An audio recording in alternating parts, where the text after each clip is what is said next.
ঘটনাটাকে নিয়ে অনেক আলোচনা হয়েছে, অনেক দেন দরবার হয়েছে, অনেক দৌড়ঝাঁপ হয়েছে এবং ভারত আমেরিকা দুই পক্ষেরই দৌড়ঝাঁপ, সাথে বাংলাদেশকে অন্তর্ভুক্ত করা, এই সব ঘটনার পরম্পরায় অতঃপর ভারতীয় গণমাধ্যম এবং বিশ্বের অন্যতম শক্তিশালী গণমাধ্যম এনডিটিভি তারা নিশ্চিত করছে আমাদের প্রধানমন্ত্রী তারেক রহমানের ভারত সফরের তারিখ চূড়ান্ত হয়ে গেছে এবং আমাদের প্রধানমন্ত্রী তারেক রহমান 2 দিনের সফরে ভারতে যাচ্ছেন এবং সেটা খুব শীঘ্রই।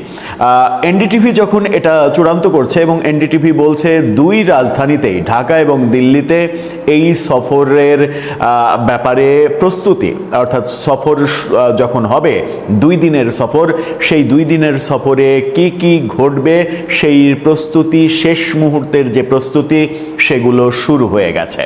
তাহলে কি এবার বরফ গলল? সত্যি সত্যি অনেক আলোচনা। আমরা আজকের ভিডিওতেই আমাদের পররাষ্ট্র প্রতিমন্ত্রী শামা ওবায়েদের বক্তব্য নিয়ে কথা বলেছিলাম। সেখানে তিনি ভারত সফরের ব্যাপারটা এক অর্থে নিশ্চিত করেছিলেন, বলেছিলেন যে দুই দেশের আলোচনার ওপরে নির্ভর করবে তারিখ কোনটা হবে, কোন সময়ে আমাদের প্রধানমন্ত্রী সফর করবেন। এবার এনডিটিভি নিশ্চিত করছে কবে কখন আমাদের প্রধানমন্ত্রী ভারত সফরে যাচ্ছেন। এনডিটিভির এই রিপোর্ট বাংলাদেশেও তোলপাড় তৈরি করেছে। বাংলাদেশের বহু গণমাধ্যম এনডিটিভিকে উদ্ধৃত করে খবর নিশ্চিত করছে। চলুন একটু ভেতরে ঢোকার চেষ্টা করি। রাজনীতি এত দ্রুত পরিবর্তিত হচ্ছে কেন?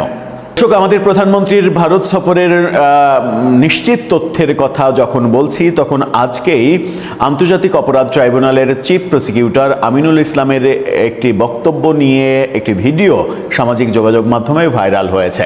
সেই ভিডিওতে আমিনুল ইসলামকে শেখ হাসিনাকে সম্বোধন করতে দেখা গেছে সাবেক প্রধানমন্ত্রী হিসেবে। এর আগে কেউই কিন্তু শেখ হাসিনাকে সাবেক প্রধানমন্ত্রী, শেখ হাসিনা এভাবে সম্বোধন করেননি। সম্বোধন করেছেন ফ্যাসিস্ট, খুনি হাসিনা এভাবে। হঠাৎ করেই এটাকে অনেকে মনে করছেন যে অবস্থানের পরিবর্তন, সুরের পরিবর্তন, কিন্তু সত্যি কি সেরকম কিছু পরিবর্তন হচ্ছে? আমিনুল ইসলাম বলছেন যে তাকে আনার চেষ্টা করা হচ্ছে, তিনি নিজেও আসতে পারেন, দুইটাই ঘটতে পারে। তিনি যদি নিজে আসেন তাহলে খুবই ভালো, দুইটা যে কোনো ঘটনাই ঘটতে পারে। বাংলাদেশ সরকার, বর্তমান সরকার চায় আইনের মাধ্যমে যা কিছু হয় সেই ব্যাপারে সিদ্ধান্ত নিতে। আমিনুল ইসলামের ভাইরাল হয়ে যাওয়া এই ভিডিও, যতটুকু কথা শোনা গেছে ভিডিওতে, ততটুকু কথা শুনলে এটুকু অনুধাবন করা যায় যে ভেতরে ভেতরে রাজনীতিতে বোধহয় কোনো তোলপাড় চলছে। ঠিক সেই মুহূর্তে এনডিটিভি নিশ্চিত করছে আমাদের প্রধানমন্ত্রী ভারত সফরে যাচ্ছেন আগামী সপ্তাহে। এনডিটিভি একেবারে নিশ্চিত করছে আগামী সপ্তাহ এই ব্যাপারটা নিশ্চিত হয়ে গেছে এবং ঢাকা দিল্লিতে সেই প্রস্তুতিও শুরু হয়েছে। আরও স্পেসিফিকভাবে বলা যায় যে তারা বলছে আগামী সপ্তাহের দ্বিতীয় ভাগে, অর্থাৎ আগামী সপ্তাহের যে শেষের 3 দিন, সেই শেষের 3 দিনের যে কোনো 2 দিন ভারত সফর করছেন আমাদের প্রধানমন্ত্রী। কি বলছে এনডিটিভি? তাদের শিরোনামটা দেখে নিন। তারা বলছে Bangladesh PM likely to visit India next week, first trip since assuming power, অর্থাৎ ক্ষমতা গ্রহণের পর এটাই হতে যাচ্ছে তারেক রহমানের প্রথম ভারত সফর। এই ব্যাপারে তারা বলছে আলোচনা সম্পর্কে অবগত ব্যক্তিরা জানিয়েছেন 2 দিনের এই সফরটি একটি দ্বিপাক্ষিক কার্যক্রম হিসেবে পরিকল্পনা করা হচ্ছে, যদিও এর সফরসূচির মতো বিস্তারিত বিষয়গুলো নিয়ে কাজ চলছে। অর্থাৎ সফর সূচিতে কি কি থাকবে, কি কি আলোচনা হবে, ঢাকাতে এবং দিল্লিতে 2 রাজধানীতেই এই কাজ চলছে। তারা বলছে আগামী সপ্তাহের দ্বিতীয়ার্ধে বাংলাদেশের প্রধানমন্ত্রী তারেক রহমান নয়াদিল্লি সফরের কথা রয়েছে এবং 2 রাজধানীতেই এর প্রস্তুতি ইতিমধ্যেই ব্যাপকভাবে শুরু হয়েছে এবং শুরু হয়েছে বলে দিল্লি এবং ঢাকার কূটনৈতিক সূত্র এনডিটিভিকে নিশ্চিত করেছে বলে তারা দাবি করছে। পরিকল্পনা অনুযায়ী এই সফরটিতে বাংলাদেশের প্রধানমন্ত্রী হিসেবে এটি হবে তারেক রহমানের প্রথম ভারত সফর এবং এটি দুই প্রতিবেশীর সম্পর্কের ক্ষেত্রে একটি যুগান্তকারী মুহূর্ত হিসেবে প্রমাণিত হতে পারে। এই সফরের অংশ হিসেবে প্রধানমন্ত্রী নরেন্দ্র মোদীর সঙ্গে একটি বৈঠক রয়েছে এবং আশা করা যাচ্ছে দুই নেতা বাণিজ্য, যোগাযোগ, জ্বালানি, সীমান্ত ব্যবস্থাপনা ও আঞ্চলিক নিরাপত্তা সহ দ্বিপাক্ষিক বিষয় নিয়ে আলোচনা করবেন। যদিও এনডিটিভি এই অংশে শেখ হাসিনা কিংবা আওয়ামী লীগের ইস্যু বলছে না, কিন্তু আমরা বিভিন্ন সূত্র থেকে জানি যে এই সফরের মূল উদ্দেশ্য মানে 1 নম্বর ক্যাটাগরির আলোচনা হচ্ছে আওয়ামী লীগের রাজনীতি এবং শেখ হাসিনা তার ফেরা অথবা ফেরানো, এটাই মূলত আলোচনার প্রধান মানে ইস্যু। তারপরে দ্বিপক্ষীয় নানা বিষয় আলোচনা হবে, ফারাক্কা বাঁধ, গঙ্গার পানি চুক্তি, তিস্তা প্রকল্প, সীমান্তের নিরাপত্তা, অনেক ব্যাপার আসবে। আলোচনা ফেব্রুয়ারিতে দায়িত্ব গ্রহণের পর এটা প্রথম সফর হচ্ছে। সেপ্টেম্বরে রাজধানীতে অনুষ্ঠিতব্য ব্রিক্স আউটরিচের অধিবেশনে যোগদানের জন্য নয়াদিল্লি বাংলাদেশকে আমন্ত্রণ জানিয়েছে, কিন্তু ব্রিক্সের সম্মেলনে প্রধানমন্ত্রী যাচ্ছেন না। প্রধানমন্ত্রীর প্রতিনিধি সেখানে যাবেন এবং প্রধানমন্ত্রী এ মাসে আগামী সপ্তাহেই ভারত সফর করছেন, এটা জানাচ্ছে এনডিটিভি। প্রথম প্রধানমন্ত্রী মোদি তারেক রহমান বৈঠক নয়াদিল্লি ও ঢাকা উভয়ই প্রধানমন্ত্রী মোদি ও রহমানের মধ্যকার বৈঠকটি নিবিড়ভাবে পর্যবেক্ষণ করবে। বিএনপি সরকার বলছে তারা ভারতের সঙ্গে কাজ করতে চায়। সাম্প্রতিক সময়ে নতুন করে কূটনৈতিক যোগাযোগের শুরুর লক্ষণ দেখা গেছে। বাংলাদেশের পররাষ্ট্রমন্ত্রী খলিলুর রহমান এপ্রিলে ভারত সফর করেছেন।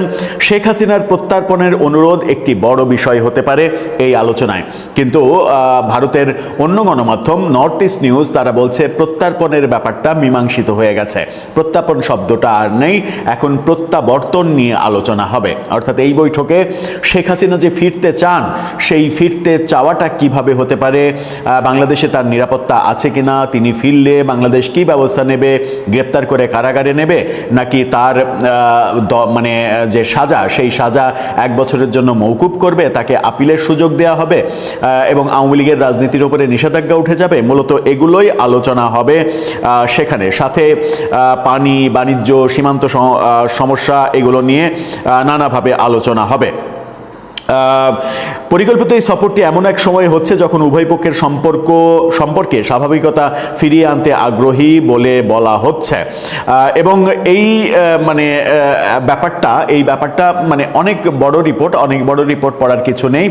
মূলত এই সফরে ভারতের সঙ্গে শেখ হাসিনা ইস্যু, আওয়ামী লীগ ইস্যু, বাংলাদেশে ইনক্লুসিভ রাজনীতির ইস্যু, এই ইস্যুগুলো নিয়ে আলোচনা হবে এবং সেই ক্ষেত্রে সার্জিও গর একটা বড় ভূমিকা পালন করছেন, যিনি ভারতে নিযুক্ত আমেরিকার রাষ্ট্রদূত এবং দক্ষিণ এবং মধ্য এশীয় বিষয়ক ডোনাল্ড ট্রাম্পের বিশেষ দূত। তিনি অজিত দোভাল, এদিকে বাংলাদেশে নিযুক্ত ভারতের হাই কমিশনার দীনেশ ত্রিবেদী, এই 3 পক্ষ সাথে যুক্ত হয়েছে ভারতের গোয়েন্দা সংস্থা র, যার প্রধান পরাগ জৈন, তিনি বাংলাদেশ সফর করে গেছেন। 3 দিনের সফর, 4 জনের প্রতিনিধি নিয়ে। সব মিলিয়ে আমার মনে হচ্ছে যে বাংলাদেশের রাজনীতিতে একটা অন্যরকম আবহ তৈরি হয়েছে এবং একটা পজিটিভ রাজনীতির দিকেই প্রেক্ষাপট যাচ্ছে এবং খুব শীঘ্রই বাংলাদেশে ইনক্লুসিভ রাজনৈতিক পরিবেশ তৈরি হওয়ার পথও উন্মুক্ত হচ্ছে। এখন দেখার বিষয় যে এই বৈঠকে কি আলোচনা হয় এবং আলোচনার অগ্রগতি কোন দিকে যায়। গত 3 দিন আগেও সরকার এবং বিভিন্ন পক্ষের ভারত সম্পর্কে কিংবা মানে আওয়ামী লীগের রাজনীতি, শেখ হাসিনার ফেরা না ফেরা, এইসব ব্যাপারে যে ধরনের ভাষা প্রয়োগ করতে আমরা দেখেছি, এই মুহূর্তে এসে সেগুলো পরিবর্তন হয়ে যাওয়ার যে লক্ষণ দেখছি সেটাও মানে একটা বড় ব্যাপার। সেই ক্ষেত্রে এরকম কিছু ঘটলেও অবাক হওয়ার কিছু থাকবে না যে প্রফেসর ইউনূসের গড়া হিংসার যে রাজনীতি, সেই রাজনীতি থেকে বেরিয়ে এসে সম্প্রীতির রাজনীতির দিকে বাংলাদেশ ফিরছে। অবশ্য এই ক্ষেত্রে প্রফেসর ইউনূস সব থেকে বড় ভুলটা করেছিলেন। তিনি যদি অনেক দিন ক্ষমতায় থাকার লোভটা না করে দ্রুত নির্বাচন দিতেন এবং সেই নির্বাচনে আওয়ামী লীগকে অংশগ্রহণ করতে দিতেন, তাহলে নেপালে যেটা হয়েছে ক্ষমতাসীন দল ক্ষমতাচ্যুত হওয়ার পরেও নির্বাচন করতে পেরেছে এবং জনগণ তাদেরকে প্রত্যাখ্যান করেছে। বাংলাদেশেও সেই সম্ভাবনা ছিল, জনগণ আওয়ামী লীগকে প্রত্যাখ্যান করতো হয়তো, কিন্তু ডক্টর ইউনূসের লোভ, অনেকদিন ক্ষমতায় থাকার মোহ এবং মানে শাসন ব্যবস্থায় অপশাসন নিয়ে আসা আওয়ামী লীগের পক্ষে অনেকটাই বাস্তবতা তৈরি করে ফেলেছে, যেটা অজান্তেই হয়তো আওয়ামী লীগের অনেক বড় লাভ করে ফেলেছেন ডক্টর ইউনূস এবং তার সরকার। এখন পরিস্থিতি একেবারেই পাল্টে গেছে। এখন যে জনগণ 3 মাসের মধ্যে কিংবা 6 মাসের মধ্যে নির্বাচন হলে প্রত্যাখ্যান করতে পারত আওয়ামী লীগকে, সেই জনগণ এখন আওয়ামী লীগের প্রাসঙ্গিকতা নিয়ে প্রতি মুহূর্তে কথা বলছে। এটা প্রফেসর ইউনূস কিংবা তার সরকারের জন্য খুবই বাজে একটা ব্যাপার হবে হয়তো অতি সম্প্রতি। দর্শক, আপনার মতামত এই ব্যাপারে জানিয়ে লিখতে পারেন আমাদের comment box. Doctor Hasan Mahmud বাংলাদেশের রাজনীতিতে দীর্ঘদিনের পরিচিত মুখ। আওয়ামী লীগের একজন জ্যেষ্ঠ নেতা এবং দলটির যুগ্ম সাধারণ সম্পাদক। ছাত্র রাজনীতি থেকে উঠে আসা এই রাজনীতিক কয়েক দশক ধরে আওয়ামী লীগের নীতি নির্ধারণী পর্যায়ে সক্রিয় এবং শেখ হাসিনার ঘনিষ্ঠ রাজনৈতিক সহকর্মীদের একজন হিসাবে পরিচিত। তিনি একাধিকবার জাতীয় সংসদ সদস্য নির্বাচিত হয়েছেন এবং শেখ হাসিনার নেতৃত্বাধীন বিভিন্ন সরকারে গুরুত্বপূর্ণ দায়িত্ব পালন করেছেন। 2009 সালে তিনি প্রথমে পররাষ্ট্র প্রতিমন্ত্রী এবং পরে পরিবেশ এবং বন প্রতিমন্ত্রীর দায়িত্ব পান। পরবর্তী সময়ে পূর্ণমন্ত্রী হিসাবে পরিবেশ এবং বন মন্ত্রণালয় সামলেছেন। 2019 থেকে 2024 সাল পর্যন্ত ছিলেন তথ্যমন্ত্রী এবং 2024 সালের জানুয়ারিতে দায়িত্ব নেন বাংলাদেশের পররাষ্ট্রমন্ত্রী হিসাবে। রাজনীতির পাশাপাশি তার রয়েছে উচ্চতর শিক্ষাগত এবং গবেষণার পটভূমি। পরিবেশ রসায়নে পিএইচডি ডিগ্রিধারী হাসান মাহমুদ বাংলাদেশের পরিবেশ নীতি, জলবায়ু পরিবর্তন, আন্তর্জাতিক সম্পর্ক এবং বৈদেশিক কূটনীতির বিভিন্ন পর্যায়েও কাজ করেছেন। 2024 সালের 5ই আগস্টের রাজনৈতিক পালাবদলের পর বাংলাদেশের রাজনীতির মতো তার ব্যক্তিগত রাজনৈতিক জীবনেও আসে বড় পরিবর্তন। আওয়ামী লীগের কার্যক্রমের উপর নিষেধাজ্ঞা, দলটির নেতাকর্মীদের বিরুদ্ধে মামলা এবং পরিবর্তিত রাজনৈতিক বাস্তবতার মধ্যেও তিনি দেশের বাইরে থেকে আওয়ামী লীগের পক্ষে নিয়মিত বক্তব্য দিয়ে যাচ্ছেন এবং বর্তমানে রাজনৈতিক পরিস্থিতি, শেখ হাসিনার দেশে ফেরার সম্ভাবনা এবং আওয়ামী লীগের ভবিষ্যৎ এবং বাংলাদেশ ভারত সম্পর্ক নিয়ে তার নিজের অবস্থান তিনি বিভিন্ন প্ল্যাটফর্মে তুলে ধরছেন। আজ তার সঙ্গে আমরা কথা বলবো সেই পরিবর্তিত বাংলাদেশ নিয়ে, কথা বলবো শেখ হাসিনার দিল্লিতে অবস্থান এবং রাজনৈতিক তৎপরতা নিয়ে, বাংলাদেশ সরকারের অভিযোগ বিষয়ে, ভারত বাংলাদেশ সম্পর্কের ক্রমবর্ধমান টানাপোড়েন, আওয়ামী লীগের রাজনীতিতে প্রত্যাবর্তনের পথ এবং সবচেয়ে গুরুত্বপূর্ণভাবে সংঘাত এবং প্রতিহিংসার রাজনীতি পেরিয়ে বাংলাদেশে আদৌ কোনো রাজনৈতিক রিকনসিলিয়েশন সম্ভব কিনা বা জাতীয় সমঝোতার পথ তৈরি হতে পারে কিনা, সেই সব প্রশ্ন নিয়ে চলুন কথা বলা যাক ডক্টর হাসান মাহমুদের সঙ্গে। হাসান মাহমুদ যোগ দেওয়ার জন্য মূলত প্রথম প্রশ্নটাই করি যে বাংলাদেশের রাষ্ট্রপতিকে সরিয়ে দিয়ে বা পদত্যাগে বাধ্য করে নতুন রাষ্ট্রপতি মনোনয়ন দিয়েছে বিএনপি, মির্জা ফখরুল ইসলাম আলমগীরকে, তাদের মহাসচিবকে। আর ওদিকে জামায়াত ইসলামী মনোনয়ন দিয়েছে কর্নেল অলি আহমেদকে, অবসরপ্রাপ্ত। আপনাদের আসলে আওয়ামী লীগ দল হিসেবে এটাকে কেমন করে দেখছে, কেমন ভাবে দেখছে? প্রথমত, পূর্বতন রাষ্ট্রপতি তাকে যে তারা সরিয়ে দিবে সেটা আগে থেকেই ধারণা ছিল, কারণ একটি নতুন সরকার গঠিত হওয়ার পর তারা তাদের ঘরানার কিংবা তাদের দলের কাউকে রাষ্ট্রপতি হিসেবে নিয়োগ দিবে বা নির্বাচিত করবে, এটা স্বাভাবিক ছিল। এবং আমরাও যখন আগে ক্ষমতায় গেছি তখন পূর্বতন রাষ্ট্রপতি কয়েক মাস ছিল, পরে আমাদের দলীয় রাষ্ট্রপতি, আমাদের দলের ঘরানার রাষ্ট্রপতিকে নিয়োগ দেওয়া হয়েছিল।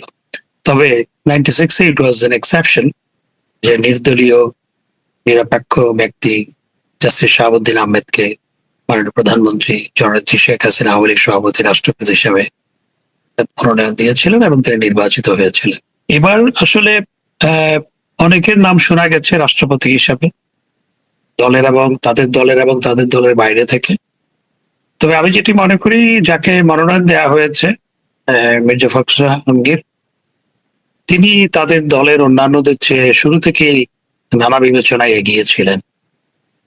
তিনি আমাদের রাজনৈতিক প্রতিপক্ষ বা প্রতিদ্বন্দ্বী, কিন্তু এরপরও আমি তাকে বলবো তিনি একজন ভদ্র মানুষ, সজ্জন মানুষ, এবং তিনি বেফাস কথা কম বলেন। যদি বা অনেক সময় বলেছেন নিজের অবস্থান ধরে রাখার জন্য দলের মধ্যে কিংবা অনেক সময় বলেছে, কিন্তু কম্পারেটিভলি অনেকের তুলনায় তিনি অনেক মার্জিত কথাবার্তা বলেন। তো সেই হিসাবে তাদের চয়েসটা within their party is good, I would say. অনেকে ডক্টর ইউনূস সাহেবের কথা বলেছিল। ডক্টর ইউনূস সাহেবের মতো একজন আপনার মিথ্যাবাদী, প্রতারক, শট, যে দেশটাকে আপনার মবের স্বর্গরাজ্যে রূপান্তর করেছে এবং দেশে আপনার হত্যা খুনের মহোৎসব যার আমলে শুরু হয়েছে, যে বিশৃঙ্খল পরিস্থিতি, চরম মানবাধিকার লঙ্ঘন থেকে শুরু করে হেন কিছু নাই যেটি হয়নি। আজকে হামের টিকার অভাবে 1000-এর বেশি শিশু মৃত্যুবরণ করেছে বিকজ দে আর আজকেও মারা গেছে কয়েকজন, because they are many unreported. তো তিনি রাষ্ট্রপতি হওয়ার জন্য খুবই ইচ্ছা ছিল, আমরা যত জানি, নানা সূত্র থেকে খবর পেয়েছি, এবং নানা পক্ষ থেকেও তার জন্য তদবির লবিংও করা হয়েছে বলে শুনেছি, কতটুকু সত্য জানি না। তো তাকে না দিয়ে তাদের দলের একজন সিনিয়র নেতাকে দেওয়া, এটি আমি মনে করি পিএনপি ভালো চয়েস করেছে, সেটি আমি বলবো। তবে আমি আশা করব যে মির্জা ফখরুল ইসলাম আলমগীর সাহেব রাষ্ট্রপতি নির্বাচিত হওয়ার পর আজকে যে বিভাজনের রাজনীতি, আজকে যে বাংলাদেশের প্রতিহিংসার রাজনীতি, এটি অবসান করবে তিনি কাজ করবেন।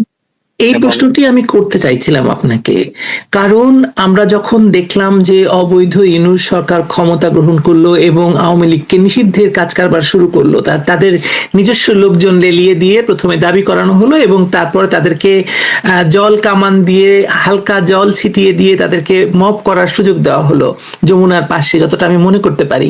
সেই সময় মির্জা ফখরুল ইসলাম আলমগীর বলেছিলেন যে তারা কোনো দল নিষিদ্ধের পক্ষে নয়, এটা তার প্রথম বক্তব্য ছিল। কিন্তু তারপরে তিনি তার বক্তব্য পাল্টে ফেলেছিলেন। আবারও সম্প্রতি প্রথম আলোর সঙ্গে একটি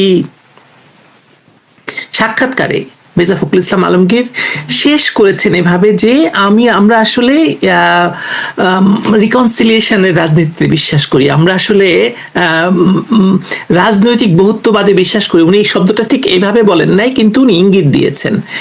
আপনার কি মনে হয় এই যে একটি মানে আসলে প্রেসিডেন্ট তো অর্নামেন্টাল হলেও জাতির অভিভাবকের পদ, উনি কি আসলে সেই অভিভাবকের পদটির মানে মর্যাদা করতে পারবেন কিনা, সমুন্নত রাখতে পারবেন কিনা? ওনার যে বক্তব্য সাম্প্রতিক সময় এবং লেটেস্ট বক্তব্য, যে একটা ন্যাশনাল রিকনসিলিয়েশনের কথা তিনি যেটি বলেছেন, আমি মনে করি একটা ন্যাশনাল রিকনসিলিয়েশন দরকার। জাতিকে এভাবে রাজনৈতিক ভাবে, জাতি, সমাজ, মহল্লা সবকিছুকে রাজনৈতিক ভাবে বিভক্ত রেখে এবং রন্ধ্রে রন্ধ্রে প্রতিহিংসা ছড়িয়ে দিয়ে আসলে কোনো জাতি এগোতে পারে না এবং জাতির উন্নয়ন সম্ভবপর নয়। সেজন্য ন্যাশনাল রিকনসিলিয়েশন দরকার। এখন তিনি কতটুকু পারবেন সেটি তার ব্যক্তিত্ব এবং তার দল তাকে কতটুকু সহায়তা করছে। মূলত দলীয় সিদ্ধান্তের বাইরে গিয়ে তো তিনি কিছু করতে পারবেন না, তিনি হয়তো পরামর্শ দিতে পারবেন, কতটুকু পারবেন সেটি ভবিষ্যৎ বলে দিবে। তবে আমি আশা করব তিনি এই যে বহুধা বিভক্ত আমাদের সমাজ রাজনৈতিক ভাবে এবং প্রতিহিংসার রাজনীতি, politics of denial, confrontation, hate, এটি থেকে দেশকে, রাষ্ট্রকে বের করে আনার ক্ষেত্রে তিনি ভূমিকা রাখবেন, এটি আমি আশা করব। হাসান মাহমুদ, অনেকেই বলেছেন যে, বা বলছেন, বিশেষ করে সামাজিক যোগাযোগ মাধ্যমে অনেকেই বলতে চাইছেন যে বিএনপি এবং আওয়ামী লীগের মধ্যে একটা যোগাযোগ তৈরি হয়েছে। আমি আপনার কাছে জানতে চাই যে আসলে এই যোগাযোগটা তৈরি হয়েছে কিনা। আমার এ ব্যাপারে কোনো ধারণা নেই, এটা অনেক স্পেকুলেশন হয়, বাট আমার এই ব্যাপারে কোনো ধারণা নেই। কিন্তু যেহেতু আমি রিকনসিলিয়েশন নিয়ে প্রশ্ন করছি আপনাদের আরো নেতৃবৃন্দকে, আপনার কাছে আমার একটি খুবই স্পেসিফিক কোশ্চেন আছে। যেমন ধরুন যে শাপলা চত্বর নিয়ে অনেক অনেক গল্প ছড়ানো হয়েছিল, অনেক ভয়াবহতা ছড়ানো হয়েছিল এবং আদালত ইনভেন্ট করে আদালত তার সত্য উদ্ঘাটন করেছে। কিন্তু শাপলা চত্বর তো ঘটানো হয়েছিল আওয়ামী লীগ সরকারকে পতন ঘটানোর জন্য। এটা এটা একদম মানে সাদা চোখে আমরা সেটাই দেখেছিলাম, এবং সেই সময় বেগম জিয়া পর্যন্ত ঘোষণা দিয়েছিলেন যে আপনারা সবাই নেমে আসুন এই সরকারকে পতন ঘটানোর জন্য। কিন্তু তারপরে আপনারা হেফাজতের সঙ্গে একটা রিকনসিলিয়েশনে গিয়েছিলেন। আপনার মানে তখন তৎকালীন প্রধানমন্ত্রী হেফাজতের নেতৃবৃন্দকে গণভবনে ডেকে নিয়ে তাদের সঙ্গে আলোচনা করেছেন, খাবার খাইয়েছেন, এবং তারপরে তাদের একটা দীর্ঘ এবং শাপলা চত্বরের ঘটনা নিয়ে হেফাজত কিন্তু কোনো মামলা আপনাদের বিরুদ্ধে করেনি, বরং আপনাদেরকে বা প্রধানমন্ত্রী শেখ হাসিনাকে কওমি জননী উপাধি দিয়েছিলেন। এই যে আপনারা একটা রিকনসিলিয়েশনের উদাহরণ তৈরি করেছেন, আপনারা এই মুহূর্তে বাংলাদেশের যে অবস্থা, বাংলাদেশে যে আওয়ামী লীগ আর হচ্ছে পুরোটাই হচ্ছে আওয়ামী বিরোধী, এই যে অবস্থা, এবং আওয়ামী লীগকে নিশ্চিহ্ন করে দেওয়ার জন্য আওয়ামী লীগকে রাজনৈতিক কোনো সুবিধা দেওয়া হবে না, রাজনীতি করতে দেওয়া হবে না, আওয়ামী লীগকে দেশে ঢুকতে দেওয়া হবে না, আপনাদের বাড়ি ঘর সব নিশ্চিহ্ন পুড়িয়ে দেওয়া হয়েছে, জেলের ভিতর হত্যা হচ্ছে, রিকনসিলিয়েশনের জায়গাটা আপনারা কেমন ভাবে দেখছেন, কোথায় দেখছেন? এখন যদি ন্যাশনাল রিকনসিলিয়েশন করতে হয়, সেটি যারা এখন রাষ্ট্র চালাচ্ছে তাদেরকেই উদ্যোগী হতে হবে। আমি ব্যক্তিগতভাবে মনে করি যে একটা ন্যাশনাল রিকনসিলিয়েশন দরকার, এবং সেটি করতে হলে যারা ক্ষমতায় আছে, দেশ চালাচ্ছে, তাদেরকেই সেটার উদ্যোগ নিতে হবে। আর আমি সবসময় আলাপ আলোচনায় বিশ্বাস করি, এবং ন্যাশনাল রিকনসিলিয়েশন করতে হলে প্রথমত আওয়ামী লীগের উপর যে নিষেধাজ্ঞা, সেটি তো প্রত্যাহার করতে হবে।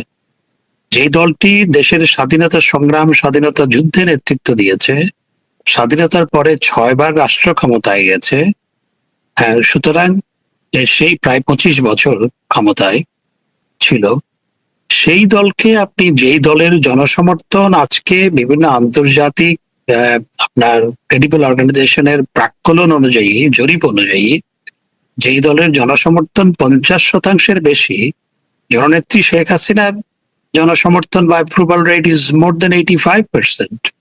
তো সেই দলটাকে আপনি নিষিদ্ধ করে রাখবেন, এবং এই ধরনের ভুয়া মামলা, বিশেষ করে আপনি যেই মামলার কথা বললেন, সেই মামলাতে আমি নিজেও আসামি। হেফাজতের মামলায় আমি নিজেও আইসিটি ট্রাইব্যুনালে, আরেকটি মামলায় তো আমি 1 নাম্বার আসামি, যেটার খুব দ্রুত বিচার চলছে আইসিটি ট্রাইব্যুনালে। পরে এইটাতে দেখলাম আমি 8 নম্বর আসামি। তো এখন এইভাবে মামলা দিয়ে আপনার এইভাবে ভুয়া মামলা, মিথ্যা মামলা এবং শত শত হাজার হাজার মামলা দিয়ে 2 লক্ষ মামলা, 60 লক্ষ আপনার 60 লাখ 6 মিলিয়ন একিউজড, এভাবে এগুলো রেখে এবং বিভিন্ন জায়গায় মব সন্ত্রাস হচ্ছে, সেগুলোর কোনো বিচার হচ্ছে না, সেভাবে তো ন্যাশনাল রিকনসিলিয়েশন হবে না। প্রথমত আওয়ামী লীগের উপর নিষেধাজ্ঞা প্রত্যাহার করতে হবে, এই যে ভুয়া মামলাগুলো সেগুলো প্রত্যাহার করতে হবে, স্টপ করাতে হবে। তারা সরকার গঠন করার পর স্বরাষ্ট্রমন্ত্রী সালাউদ্দিন সাহেব প্রথমেই বলেছিলেন যে অনেক ভুয়া মামলা হয়েছে, তিনি নিজেই বক্তৃতায় বলেছিলেন যে সেগুলোর ব্যাপারে কি করা যায় আমরা ভাবছি। এখন দেখা যাচ্ছে সেগুলোর ব্যাপারে কিছু হচ্ছে না, বরং আরো নতুন নতুন ভুয়া মামলা দেওয়া হচ্ছে। আমাদের দেশের চিফ জাস্টিস জামিন পাওয়ার পর তাকে আবার আরেক মামলায় শোন এরেস্ট দেখানো হচ্ছে। 5 বার 7 বার হাইকোর্ট থেকে জামিন পাওয়ার পর আবার আপনার জেল গেটে অন্য মামলায় গ্রেপ্তার দেখানো হচ্ছে, যেটি পৃথিবীর কোথাও এরকম হয় কিনা আমার জানা নেই। এটা এটা মানে আদালতের মাধ্যমে ন্যায্য করা হয়েছে যে মানে পুলিশ চাইলেই সেটা করতে পারবে, যেটা আসলে নিষিদ্ধ ছিল। হ্যাঁ, এগুলো করা হয়েছে। সুতরাং এটি আসলে একটা, আমি what I would say, I mean this is, আমরা বাংলায় বলি না যে মগের মুল্লুক, এখন এই যে মগের মুল্লুকের রাজত্বই তো চলছে। এগুলো তো মগের মুল্লুকের রাজত্ব। এইভাবে তো ন্যাশনাল রিকনসিলিয়েশন হবে না, এগুলো বন্ধ করতে হবে, এবং আওয়ামী লীগের উপর নিষেধাজ্ঞা প্রত্যাহার করতে হবে। এবং আওয়ামী লীগ বললেই অ্যারেস্ট করে, জয় বাংলা স্লোগান দিলেই অ্যারেস্ট করে। জয় বাংলা, আরে জয় বাংলা তো আওয়ামী লীগের স্লোগান না, জয় বাংলা মুক্তিযুদ্ধের স্লোগান। এবং গতকাল বিএনপির সিনিয়র যুগ্ম মহাসচিব রিজভী সাহেব যেভাবে নেত্রী বঙ্গবন্ধুর পরিবার সম্পর্কে কথা বলেছে, এটি খুবই দুঃখজনক। আমার প্রশ্ন জাগে, তিনি কি সুস্থির মস্তিষ্কে এই কথা বলেছেন কিনা? বঙ্গবন্ধুর বড় পুত্র শেখ কামাল মুক্তিযুদ্ধের সর্বাধিনায়ক, মুক্তিযুদ্ধের প্রধান সেনাপতি, এমএজি ওসমানীর এডিসি ছিলেন, হি ওয়াজ সেকেন্ড লেফটেন্যান্ট, এডিসি ছিলেন। এবং বঙ্গবন্ধুর ছোট পুত্র শেখ জামাল বন্দি অবস্থা থেকে পালিয়ে গিয়ে মুক্তিযুদ্ধে অংশগ্রহণ করেছিলেন এবং জননেত্রী শেখ হাসিনা সহ তারা পুরো আপনার এই মুক্তিযুদ্ধের সময় আপনার অন্তরীণ ছিলেন। এমনকি 16ই ডিসেম্বর দেশ স্বাধীন হওয়ার পরও তারা মুক্তি লাভ করেননি, তারা আরো 2 দিন পরে মুক্তি লাভ করেছেন। এবং 16ই ডিসেম্বর দেশ স্বাধীন হওয়ার পর তাদেরকে দেখতে গেছে এই জন্য কয়েকজন সেখানে উৎসাহী বঙ্গবন্ধু এবং আওয়ামী লীগ বা মুক্তিযুদ্ধের সপক্ষের কয়েকজন ব্যক্তি সেখানে গেছে, 2 জনকে গুলি করে হত্যা করেছে। সেখানে কেন গেল? গাড়ি চালিয়ে, আমার নামগুলো এখনো ঠিক মনে নেই, তাদেরকে হত্যা করা হয়েছে। এবং সজীব ওয়াজেদ জয়ের জন্ম এই তারা অন্তরীণ থাকা অবস্থায়। এই নিয়ে যেভাবে রুহুল কবির রিজভী সাহেব কথা বললেন, এটি সত্যি দুঃখজনক। একজন